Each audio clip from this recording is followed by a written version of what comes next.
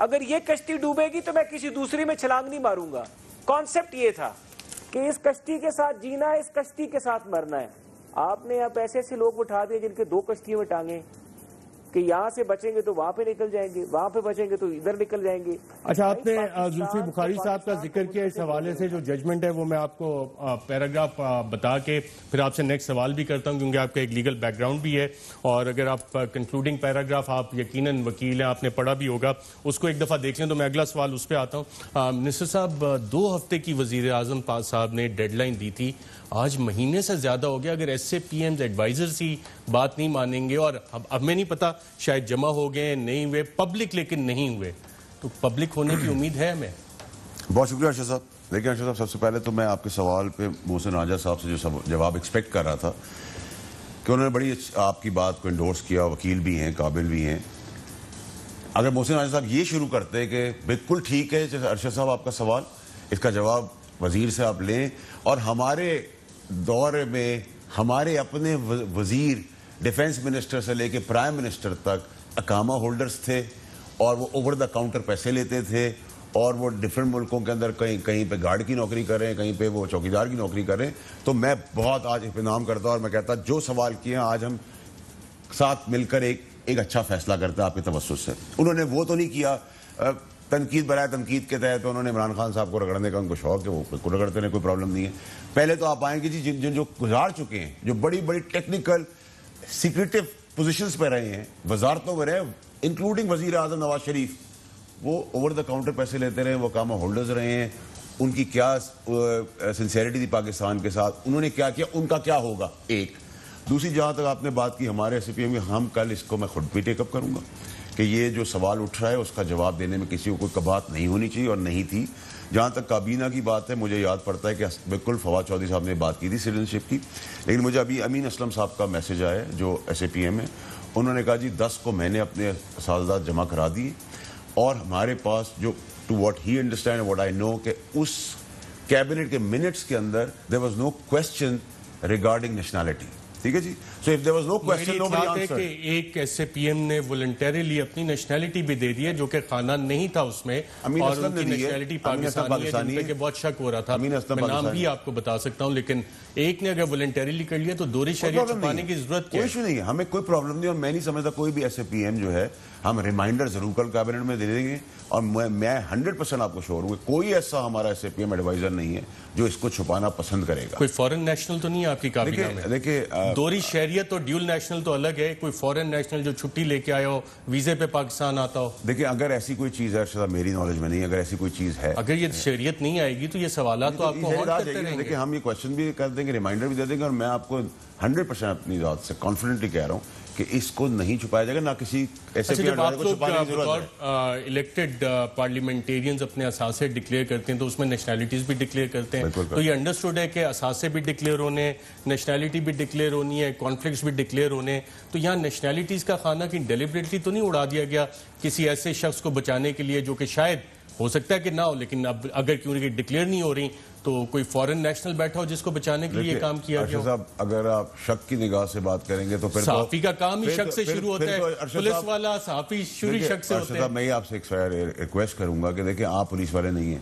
اب آپ یہ اگر کہیں کہ اگر آج آپ کے سوال میں یہ کہ اگر کوئی فورن نیشنل وہاں بیٹھا ہوا ہے اور وہ پرائم منسٹر کو اٹیک کرنے کو تیار ہو رہا ہے اور سوچ رہا ہے, تو یہ سوال ابھی ریلیونٹ ہو جائے گا. اگر آپ کو میں کل آ کے میں ایک مثال دے رہا ہوں نا, آپ شک کی بنیاد بات کریں, شک کے اوپر تو بہت ساری چیزیں کی جا سکتی ہیں. میں کہہ رہا ہوں پرائم منسٹر کے آرڈر کے باوجود یہ کام ہوا ہے. میں کہہ رہا ہوں ارشد صاحب, یہ سوال آپ کا تب ویلڈ ہوگا جب کل ہم واپس ریمائنڈر دیں گے, اور کچھ ایسے کل ڈکلیئر ہو جائیں گے سب کے.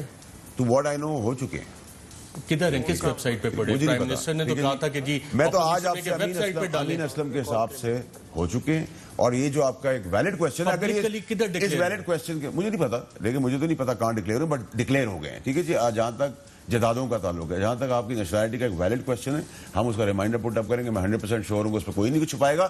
اگر چھپائے گا تو آپ کا سوال ویلڈ ہو جائے گا, اور اس کے حساب سے عمران خان صاحب اچھا. میں ایک ناظرین وقفہ لینا ہے. محسن راجہ صاحب, اس ڈیبیٹ کو یہیں سے شروع کریں گے, اور آپ نے ذکر کیا تھا زلفی بخاری صاحب کا, اس حوالے سے ججمنٹ کیا کہتی ہے, اور پارلیمان کی ذمہ داری اس حوالے سے کیا تھی جو ججمنٹ میں موجود ہے, اس پہ بھی بات کریں گے. ساتھ ساتھ ناظرین وفاقی حکومت کے اپنے دستاویزات معاشی صورتحال کے حوالے سے کیا بتاتے ہیں؟ منسٹر فار پلاننگ اسد عمر کی منسٹری نے جون کے پہلے ہفتے میں کیا چیز آئیڈینٹیفائی کی؟ کووڈ کے بعد آنے والی سچویشن اور اس سے پہلے معیشت کی کیا صورتحال تھی، اور کیا حکومت وقت یہ تسلیم کر رہی ہے، منسٹری آف پلاننگ یہ تسلیم کر رہی ہے کہ جناب ہماری جو معاشی پالیسی تھی، جو انٹرسٹ ریٹ ہم نے اتنا بڑھا کے رکھا ہوا تھا، پاکستان کی معیشت کو کووڈ سے زیادہ اس سے دھچکا لگا ہے؟ کووڈ سے بھی نقصانات ہو رہے ہیں، لیکن وہ دستاویزات کیا کہتے ہیں اس پہ بھی بات کریں گے ایک وقفے کے بعد۔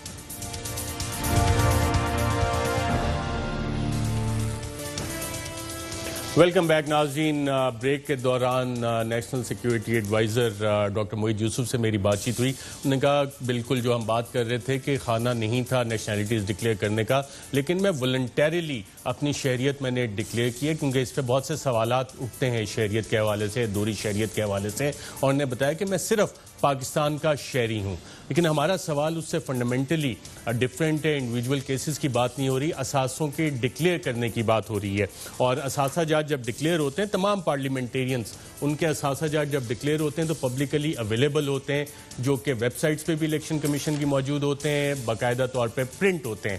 اور ابھی تک حکومت پاکستان نے وزیر اعظم کے واضح احکامات کے باوجود مجھے کہیں پہ پبلکلی ڈکلیئرڈ یہ اثاثے، جو کہ پاکستان تحریک انصاف کا سٹینس تھا، جس باتوں کو پسند کر کے لوگوں نے ووٹ دیا، وہ نظر نہیں آئے۔ محسن رانجھا صاحب، آپ نے ذکر کیا تھا زلفی بخاری کے کیس کا، اس میں میرا خیال کچھ رول پارلیمنٹ کا بھی آئیڈینٹیفائی کیا گیا تھا، اور اس کو تو کہا گیا تھا discretion of the prime minister, article 260 کا اس میں باقاعدہ ذکر آیا، اور بتایا گیا کہ he is neither a parliamentarian nor in the service of Pakistan, اور وہ ڈسٹنکشن اعتزاز احسن صاحب نے کلیئر کی تھی۔ لیکن جب آپ اس ججمنٹ کو پڑھتے ہیں اور اس کے پیراگراف نمبر 18 پہ بڑا واضح لکھا ہے، we would how ever like to observe that the parliament میں at an appropriate time consider lying down some criteria, minimum standards, educational qualifications, fields of expertise and levels of experience for appointment as special assistant to the Prime Minister, in order to ensure that the exercise of discretion by the Prime Minister in this regard is properly structured, streamlined, circumscribed and systemized. تو یہ تو parliament کا کام تھا نا۔ اب اگر ایک لیکیونا ہے، پرائم منسٹر کی ڈسکریشن ہے، تو عدالتیں اس کو اپہولڈ کرتی آ رہی ہیں، اور citizen ship of Pakistan act 1951 اس میں 18 ممالک کے ساتھ دوہری شہریت کی اجازت ہے، جس کو سٹیزن آف پاکستان کا شہری کنسیڈر کیا جاتا ہے۔ تو اب آپ اس پہ پارلیمنٹ لیجسلیشن نہیں کر سکی، تو سوال کیسے بنتا ہے؟ دیکھیے، ہم نے یہ سوال پارلیمنٹ میں اٹھایا ہے۔ ہم پچھلے جب سے یہ گورنمنٹ کانسٹیٹیوٹ ہوئی ہے، ہم اس وقت سے لے کے اب تک یہ حکومت سے تفصیلات مانگ رہے ہیں about the nationalities of the cabinet members, including the special assistant to prime ministers and advisers, اور ہم ان سے انفارمیشن مانگ رہے ہیں پارلیمنٹری کویسچنس کی شکل میں about the asset declarations of the special assistant to prime ministers and advisor to the prime ministers۔ یہ ہمارے سوال جو ہیں آفیشلی جمع ہوئے ہیں۔ اسپیکر آفس طریقے سے ان سوال کویسچنس کو پٹ اپ نہیں کرتا، اور وہ کویسچنس جو ہیں وہ سائڈ پہ کر دیے جاتے ہیں۔ اب لاسٹ ٹائم میں نے اپنی بجٹ اسپیچ میں یہ کویسچن ایشو ریز کیا ہے، اب میں ایک ڈفرینٹ جو رولز ہیں پروسیجر کے، اس کے نیچے ایک ڈائریکٹلی اسپیکر صاحب کو ایک ریفرنس دوں گا۔ اس ریفرنس کے نیچے، رولز کے نیچے، اسپیکر صاحب اگر اس کے اوپر ایک فیکٹ فائنڈنگ کمیٹی کانسٹیٹیوٹ کریں گے انڈر دا کیبنٹ ڈویژن، تو فابیا اگر وہ نہیں کریں گے ان اے گیون ٹائم جو کہ کانسٹیٹیوشن میں ہے، تو پھر ہمارے پاس ہم اور دروازے ہیں جو کہ ہم کھٹکھٹائیں گے۔ ہم نے لیگل ایکسپرٹس کی ٹیمز انگیج کر دی ہیں اس ایشو کو پروب کرنے کے لیے، کیونکہ ہم یہ سمجھتے ہیں کہ اتنا لمبا جو آپ تردد کر رہے ہیں، مجھے پورا یقین ہے وزیر اعظم اس حوالے سے فیصلہ کریں گے اور پبلک ہو جائے گا۔ آپ کو بھی یقین ہے کہ پبلک ہو جائیں گے یہ اثاثے؟ دیکھیں جی، مجھے یقین نہیں ہے، میں 500% شور ہوں۔ عمران خان صاحب نے جو بات کہہ دی ہے وہ ہوگی، اور بہت جلدی آپ کو پبلک ملے گی۔ میں بھی کل کے بعد آپ کو بہت فٹافٹ آپ کو چیزیں آنا شروع ہو جائیں تو تسلی ہو جائے گی۔ اور محسن رانجھا صاحب بسم اللہ بالکل کریں، لیکن محسن رانجھا صاحب ایک ریفرنس دائر کریں جس پہ وہ سٹارٹ کریں اپنی لیڈرشپ سے، کہ ان کے ساتھ کہاں سے بڑھے، کیسے بڑھے، پاپڑ والا کہاں سے آیا، ساتھ میں سی ایم ہاؤس کے پیچھے کیا ہوتا رہا، اتنی ٹی ٹی اور ریمیٹنسز کہاں سے آئے, اوور دا کاؤنٹر آپ کیسے پیسے لیتے رہے, آپ اقامہ میں اتنی بڑی بڑی وزارتوں میں بیٹھے رہے, اس میں کیا انٹرسٹ تھے, آپ باقیوں کے انٹرسٹ فلفل کر رہے تھے, نہیں کر رہے تھے, کہیں آپ 16 لاکھ کی تنخواہ لے رہے تھے, کہیں آپ گورنمنٹ آف پاکستان کی تنخواہ لے رہے تھے. چلیے آپ نے بہت اچھی بات کی, اسی لیے کانفلکٹ آف انٹرسٹ جو فواد چوہدری صاحب کہے تھے, آپ بھی کہے تھے, وہ ظاہر ہونا چاہیے. اور اس حوالے سے ناظرین وزیر اعظم عمران خان صاحب بھی ہٹ مین کا ذکر کرتے تھے, اور اس حوالے سے اکنامک ہٹ مین کے حوالے سے وزیر اعظم صاحب نے 2017 میں بطور اپوزیشن لیڈر ایک بات کی تھی, اور بہت اہم بات ہے, کیونکہ جب ہم حکومتی دستاویزات دیکھتے ہیں اور آج جو معیشت کی ہماری حالت ہے کہ کس طرح سے ہم اس سٹیج پہ پہنچے, تو سوال یقیناً یہ اٹھتا ہے کہ جو بات وزیر اعظم عمران خان صاحب اپوزیشن میں کر رہے تھے, شاید حکومت میں آ کے کہیں وہ نظر انداز تو نہیں ہوگی کسی نہ کسی وجہ سے. اکنامک ہٹ مین کے حوالے سے وزیر اعظم عمران خان صاحب اپوزیشن میں کیا کہہ رہے تھے, آئیے دیکھتے ہیں. بڑی زبردست کتاب نکلی تھی, کنفیشنز آف این اکنامک ہٹ مین. وہ بتایا گیا تھا کہ کیسے قوموں کو غلام بنایا جاتا ہے. پہلے ان کو مقروض کیا جاتا ہے اور پتہ ہوتا ہے کہ وہ قوم قرضے واپس نہیں کر سکتی, اس کے باوجود قرضے دیے جاتے ہیں, پھر ان کو غلام بنایا جاتا ہے, فوج بھیجنے کی ضرورت نہیں پڑتی. جی ناظرین, آپ نے سنا وزیر اعظم کتنے کلیئر ہیں اس حوالے سے, قوموں کو غلام کس طرح سے بنایا جاتا ہے اور ملک پھر بکھر جاتے ہیں اور فوج بھیجنے کی ضرورت ہی نہیں پڑتی, اندر سے بیٹھ کے ایسے فیصلے کیے جاتے ہیں, باہر سے لوگ آتے ہیں, بیٹھتے ہیں, فیصلے کرتے ہیں, اور پھر جو حالات بنتے ہیں وہ سب کے سامنے ہوتے ہیں کہ نہ صرف یہ بلکہ ہاؤ نیشنز فیل, اس میں بھی یہ والی چیز بڑی واضح ہے. اور نہ صرف پرائم منسٹر عمران خان صاحب, موجودہ minister for planning and special initiatives Asad Umar صاحب بھی انہی اکنامک ہٹ مین کا ذکر کرتے تھے. کن الفاظ میں, آئیے دیکھتے ہیں. ایک صاحب ہیں, جان پرکنز نام ہے ان کا, عالمی بین الاقوامی مالیاتی اداروں میں کام کرتے تھے. اس کے بعد ان کے ضمیر نے ان کو جھنجھوڑا, انہوں نے ایک کتاب لکھی لی, کنفیشنز آف اکنامک ہٹ مین. انہوں نے کہا جی ہمارا طریقہ کار یہ ہوتا تھا کہ ہم جاتے تھے تیسری دنیا کے ممالک کے اندر, ان کو ترغیبات دیتے تھے قرضے لینے کی, اور وہ قرضہ ہمیں پتہ ہوتا تھا کہ ان کے پاس یہ استطاعت نہیں ہے, یہ واپس نہیں کر سکیں گے, اور ہمیں یہ بھی پتہ ہوتا تھا کہ اس سے عوام کو کوئی بہتری نہیں ہو رہی. یہ پیسہ گھوم پھیر کے اسی ملک کی اشرافیہ, اسی ملک کے حکمرانوں کے اکاؤنٹس میں اور پراپرٹیز میں واپس ہمارے مغرب میں آ جانا ہے.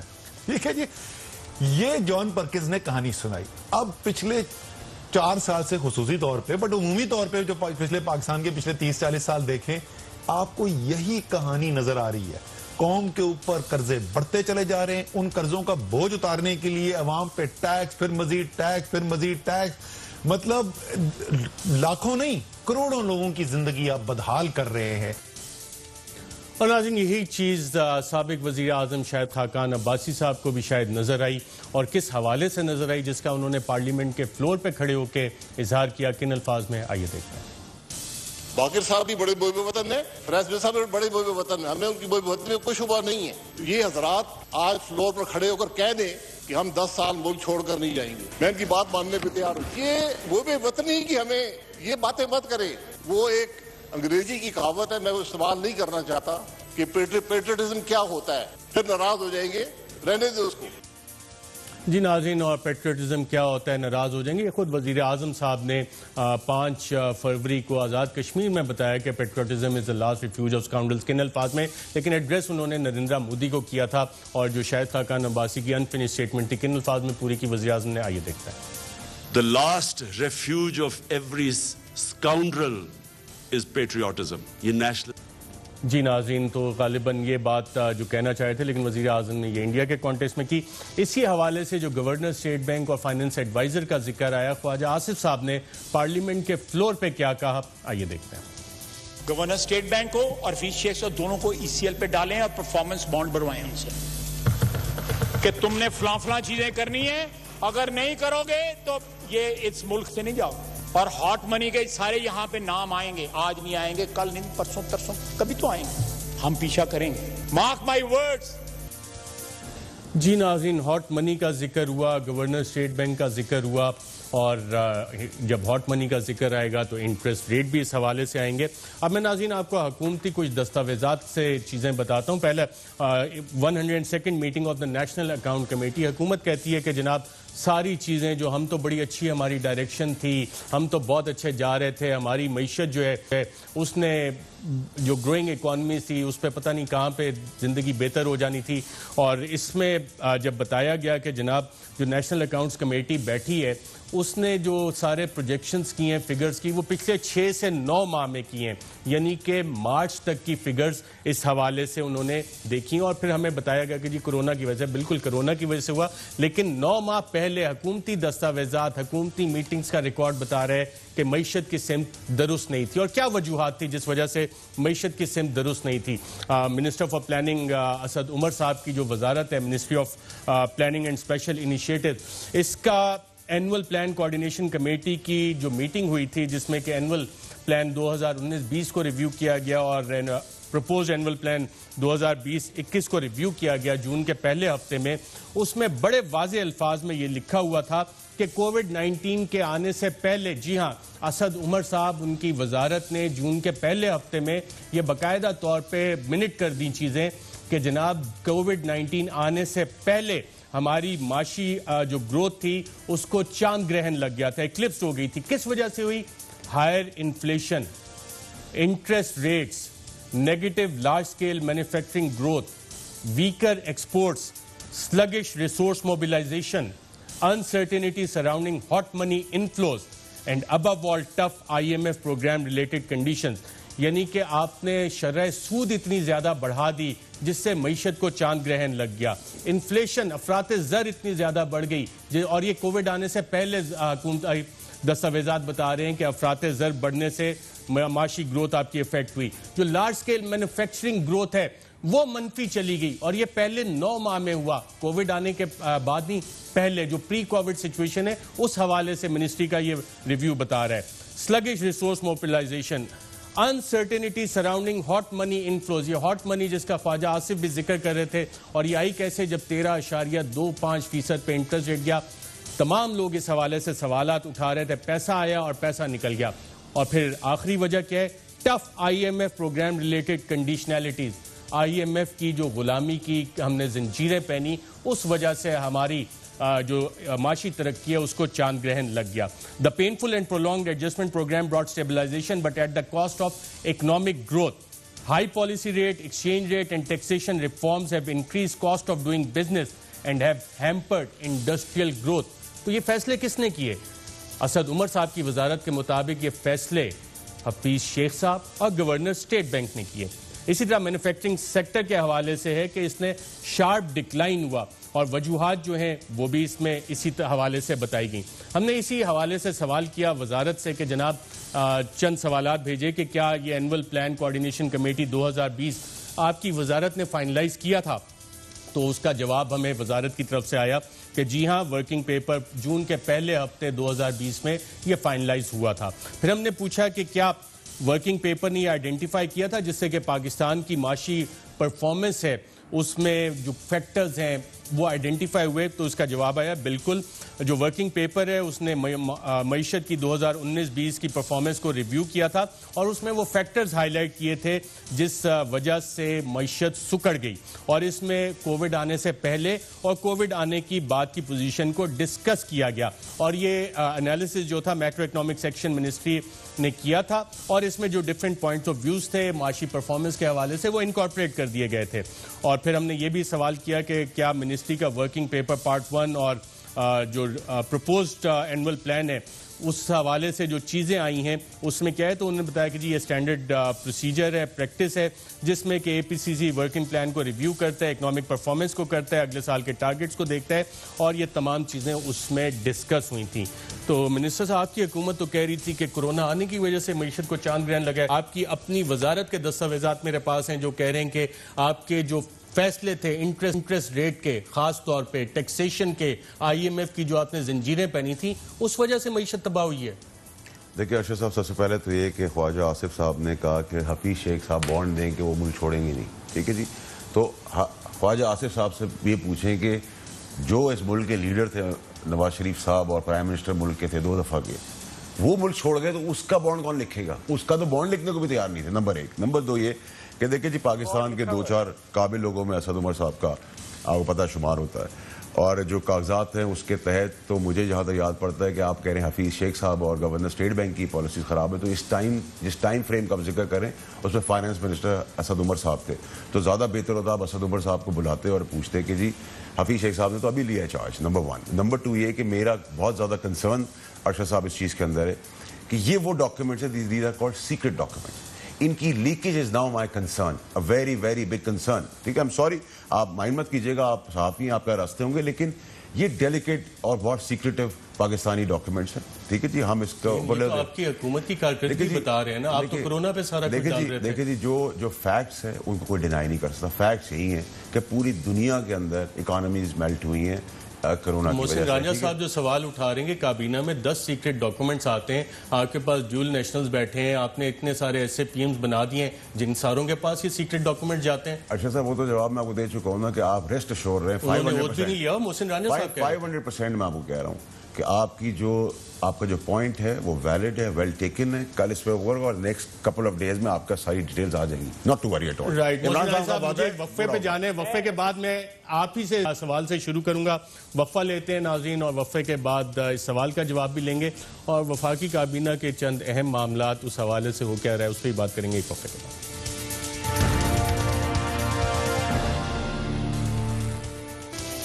ویلکم بیک ناظرین۔ محسن رانجھا صاحب، آپ اس سوال کے جواب میں کچھ بتانا چاہ رہے ہیں؟ کیونکہ میں نے تو اب دستاویزات سے بتایا، منسٹر صاحب کہتے ہیں کہ یہ سیکرٹ دستاویزات ہوتی ہیں، لیکن یہ سیکرٹ دستاویزات بتا رہی ہیں، منسٹری آف پلاننگ کے دستاویزات بتا رہے ہیں کہ جناب یہ معیشت کا تو 9 ماہ پہلے پٹھا بیٹھ چکا تھا، کیونکہ انٹرسٹ ریٹ آپ نے بڑھایا، جو آپ نے IMF کی زنجیریں پہنی، جو آپ نے ٹیکسیشن کے فیصلے کیے، وہ معاشی فیصلے جس سے کہ معیشت 9 ماہ پہلے کورونا آنے سے پہلے تباہ ہو چکی تھی، اور یہ حکومت پاکستان کے اپنے دستاویزات پری کووڈ سچویشن بتا رہے ہیں۔ جی میں آپ کو ارشد بھائی ایک بڑی فرینکلی بات کروں گا، حفیظ شیخ صاحب کون ہیں؟ حفیظ شیخ صاحب بھی وہی ایک رضاکار ہیں، میں تو ان کو جو اسپیشل اسسٹنٹ اور ایڈوائزر ہیں ان کو میں رضاکار کہتا ہوں، کیونکہ یہ رضاکار ہیں، ان کا نہ کوئی اوتھ ہے، نہ ان کی کوئی ڈکلیریشن ہے، نہ ان کی پراپرٹیز کی ڈکلیریشن ہے، یہ کیا کر رہے ہیں، یہ کیا کریں گے، یہ کسی کو جواب دے، یہ پارلیمنٹ کو جواب دے نہیں ہے، یہ آئین میں لکھا ہوا ہے، آئین میں مجھے کہیں دکھا دیں، MA نے جواب دے ہے، منسٹر کو جو الیکٹ ہو کے بندہ ہے وہ پارلیمنٹ کو جواب دے ہے، وہ نیب کو بھی جواب دے ہے، وہ الیکشن کمیشن کو بھی جواب دے ہے، وہ ایجنسیوں کو بھی جواب دے اپنی غلطیوں کے لیے، وہ جیل بھی جاتا ہے، وہ گرفتار بھی ہوتا ہے، اس کی نسلیں بھی سزائیں بھگتی ہیں، لیکن ان لوگوں کو کوئی نہیں پوچھتا۔ یہ بیگ لے کے آتے ہیں، ایک معین قریشی صاحب تھے، بیگ لے کے آئے، پھر شوکت عزیز صاحب آئے، بیگ لے کے آئے، کہاں پر ہیں وہ آج لوگ؟ ہم تو ڈھونڈ رہے ہیں، وہی لوگ ہیں جو آج پھر فیصلے کر رہے ہیں اس ملک و قوم کے۔ میں تو یہی کہتا ہوں کہ یہ الیکٹڈ لوگ ہیں، یہ فیصل واڈا میرا مخالف پارٹی میں بیٹھے ہوئے، ہی از مچ کیپیبل، ان کو کسی بالکل سوال یہ بھی اٹھتا ہے کہ آپ کے 152 الیکٹڈ پارلیمنٹیرینز ہیں، سینٹ میں آپ کے لوگ ہیں، ان میں سے کوئی کیپیبل نہیں تھا یہ پوزیشنز فل کرنے کے لیے، وہ لوگ جو ووٹ لے کے آئے ہیں آپ کی پارٹی کے لوگ ہیں۔ میرا ایک ہی سوال ہے، میرا ایک میں لائن یہ ہے کہ جو الیکٹڈ ہیں وہ سلیکٹڈ کے غلام ہے تحریک انصاف میں، الیکٹڈ سلیکٹڈ کے غلام ہیں، اور اس حوالے سے میں آپ کی طرف آتا ہوں، آپ دونوں جوابات دے دیجیے گا۔ Minister for science and technology نے یہ بھی بتایا کہ یہ بیگ اٹھا کے آتے کیسے ہیں، اور اس کی ذمہ دار بھی پاکستان تحریک انصاف کی بقول منسٹر صاحب شاید اندرونی لڑائی ہے، کیا کہا انہوں نے، آئیے دیکھتے ہیں۔ ایک تو جو ہمارے جہانگیر ترین صاحب نے، اسد عمر صاحب اور شاہ محمود قریشی صاحب، اس میں ان فائٹنگ اتنی زیادہ ہو گئی کہ پولیٹیکل کلاس جو ہے وہ سارے کھیل سے ہی باہر ہو گئی، اور یہ جب پولیٹیکل ویکیوم کریٹ ہوا اس کو پھر فل اپ کیا نئے لوگوں نے، اور نئے لوگوں میں بھی ان لوگوں نے فل اپ کیا جو پالیٹکس سے تھے ہی نہیں، جو سیاست سے تھے ہی نہیں۔ ان فائٹنگ کی وجہ سے ان لوگوں کو بریف کیس اٹھا کے آنے والوں کو موقع ملا۔ جواب آپ لوگوں نے دینا ہے، دیکھیں آپ سیکنڈ کریں گے فواد چوہدری صاحب کی بات کو؟ سب سے پہلی چیز تو یہ ہے کہ دیکھیں یہ پروگیٹو جو ہے وہ باس کا ہے، پرائم منسٹر صاحب کا ہے کہ وہ کس کو لگائیں کس کو نہ لگائیں، نمبر 1۔ نمبر 2 یہ ہے کہ جو پولیٹیکل وے میں جو بات فواد چوہدری صاحب کہہ رہے ہیں، technically politically he is not incorrect, he is correct, ٹھیک ہے، آپ بھی یہی فیل کرتے ہیں؟ نمبر 3 یہ سر دیکھیں، یہ بھی ڈیموکریسی کی بیوٹی ہے جب آپ کے آرگیومنٹس اور فائٹ ہو اور اسی سے ایک خوبصورت چیز نکلتی ہے، تو اس میں کوئی چیز برائی نہیں ہے، یس مین نہیں ہے۔ آپس میں 5 سال لڑتے رہیں گے، اب 3 سال رہ گئے تو کام کون کرے گا؟ سر دیکھیں نا، ہم جب اندر لڑائی میں اکھاڑے میں تیار ہو جاتے ہیں تو پھر ہم مین رنگ میں جاتے ہیں لڑائی کرنے، یہ ہماری بیوٹی پچھلے 22 سال سے تھی۔ تو I will take it as a very positive sign لڑائی حسن ہے ڈیموکریسی کا, کوئی پرابلم کی بات نہیں ہے. We all have different opinion and arguments and logics. ہر کوئی ہاں یس مین نہیں ہے. یہ طریقے سے واحد پارٹیز میں یس مین نہیں ہے. یس مین نہیں ہے. جی محسن راجہ صاحب, آپ کی پارٹی میں بھی یہ ان فائٹنگز ہوتی تھیں یا کہ آپ کی جماعت میں سارے یس مین تھے اور وہاں ڈفرینٹ آرگومنٹ جو ہے اس کو ایکسیپٹ نہیں کیا جاتا ہے؟ مجھے چند مثالیں یاد ہیں. خواجہ آصف ورسز چودھری نثار, بڑی پیک پہ چلتی تھیں چیزیں. دیکھیں میں آپ کو ارشد بھائی ایک بات کروں گا, جو یس مین ہوتے ہیں نا پارٹی کی لیڈرشپ کو مرواتے بھی وہی ہیں, چاہے وہ کسی بھی پارٹی میں ہو. اور ہم بھی یہ سمجھتے ہیں کہ ہمیں بھی یس مینوں نے بڑا نقصان پہنچایا ہے. اور یس مین, اچھا یعنی آپ ایکسپیرینس ہے فیصل واڈا صاحب اور پی ٹی آئی کو بتا رہے ہیں کہ یس مینوں پہ نظر رکھیں کہ آپ لوگوں کو بھی یس مینوں نے مروایا جو یس سر کرتے ہیں. صحیح کہہ رہے ہیں, بالکل صحیح کہہ رہے ہیں. فیصل واڈا صاحب بھی سیکنڈ کر رہے ہیں. صاحب کو جی ہم بڑی اچھی بات ہے, اور ہم تو یہی ان کو کہہ رہے ہیں کہ ہم سے سبق سیکھیں. ہم نیب کے معاملے میں بھی ان کو مشورہ دیتے ہیں کہ ہم سے سبق سیکھیں, کہ وہ ہم نے اگر لا نہیں چینج کیا اور ہم نے ان کو گارنٹی بتا دی ہے کہ جو سکینڈل جو یہ چیزیں آئی ہوئی ہیں یہ نہیں بچ سکیں گے. لیکن بات پھر یہ ہے کہ ڈوئل نیشنل جو ہے وہ پاکستان سے باہر بیٹھے گا اور وہ کہے گا جی میں تو پاکستان کی کورٹس کی جورسڈکشن میں نہیں آتا. پھر ہم پاکستان کی عدالتوں کے پاس ضرور جائیں گے اور کہیں گے کہ جی یہی وہ لوگ ہیں جن کو ہم نے ان عہدوں پہ بیٹھنے کی اجازت دی تھی, اور اب وہ باہر کہہ رہے ہیں کہ جی پاکستان کی کورٹس کی جورسڈکشن ہم پہ نہیں بنتی. تو ایسے لوگوں کو خدا را آپ یوں کریں کہ ان بندوں کو یہاں پہ رکھیں جو کل جن کے بچے بیوی سب کچھ یہاں پر ہو, جو مل جائے. یہ جو کہ پرائم منسٹر عمران خان صاحب کہتے تھے. اچھا آپ نے یس مین کی بات کی تو ندیم بابر صاحب جب پنجاب ڈیولپمنٹ بورڈ میں تھے اور پنجاب میں کام کرتے تھے تو شہباز شریف کو یس سر کہتے تھے. میں آپ کو کہہ رہا ہوں کہ یہ ندیم بابر تو وہی ہیں جو ہر جگہ پہ ایک بیگ اٹھا کے آئے ہیں. ان کا آپ ضرور چیک کریں. اچھا یہ انٹرسٹنگ آپ نے سوال کیا, میں اب اس کو تھوڑا مزید پیچھے لے جاتا ہوں. منسٹر صاحب آپ نے کبھی غور کیا کہ سن 2000 میں جو ایک نئی پود آئی تھی ایڈوائزر اور ایس اے پی ایم, ان میں سے کافی سارے ان الیکٹڈ لوگ آپ کے پاس بھی ہیں جو بوٹیاں 2000 کی دہائی میں مشرف دور میں لگائی گئی. اس میں کوئی ڈینائل نہیں ہے نا. 5-5, 4-4, 3 پارٹیز آئے ہیں, ان کی ریزننگ کیا, ان کا پروگیٹو کیوں ان کو رکھا گیا. تو یہ عمران خان صاحب کا پروگیٹو ہے, آئی ایم ناٹ دا باس. ٹھیک ہے جی, ان کو کیا چیز سمجھ میں آئی کیا نہیں آئی, کون اس قابل ہے کون نہیں ہے, کیا کسی کیا کیپیبلٹی ہے, وہ ان کو پتہ ہے. ٹھیک ہے جی, تو میں تو اس پہ نہ آرگیومنٹ کر سکتا ہوں نہ میں اس پہ سوال کر سکتا ہوں. بٹ رائٹلی سو کہ جو 5 دفعہ ہو کے آئے ہیں اس پہ ایک کوشچن مارک ہے, اور اس میں کوئی ڈینائل نہیں ہونا چاہیے, اس میں کوئی برائی بھی نہیں ہونی چاہیے. جو پی ٹی آئی میں پیدا ہے کہ ہمارے لیے تو عمران خان صاحب میرے لیے میرا سیاسی والد ہے. ٹھیک ہے جی, سو ہم ان کے سامنے وہی چیز رکھیں گے جو ہم اپنے گھر میں پیدائشی والد کے سامنے رکھتے ہیں. اگر آپ باپ کو اپنی صحیح چیز نہیں بتائیں گے تو آپ اپنے گھر کو بھی ڈبا دیں گے, باپ کو بھی ڈبا دیں گے, اپنے آپ کو بھی ڈبا دیں گے. تو یہاں ہمارا سیاسی والد کی طرح ہم احترام کرتے ہیں عمران خان صاحب کا, اور یہاں کسی کی جاگیر نہیں ہے, ملک کی بقا کی بات ہے. تو جو فیکچوئل بات ہوتی ہے ہم پرائم منسٹر صاحب کو بالکل کلیئرٹی اور جیسے محسن راجہ صاحب نے کہ پاکستان میں حکومت جو ہے چوزن ریپرزینٹیٹو جو الیکٹڈ لوگ ہیں ان کے ذریعے ہوگی, اور پارلیمان میں بھی پاکستان تحریک انصاف کے 152 لوگ جو ووٹ لے کے آئے ہوئے ہیں, شاید ان کے لیے وہ جگہ نہیں تھی جو باقی ان الیکٹڈ لوگوں کو ملی.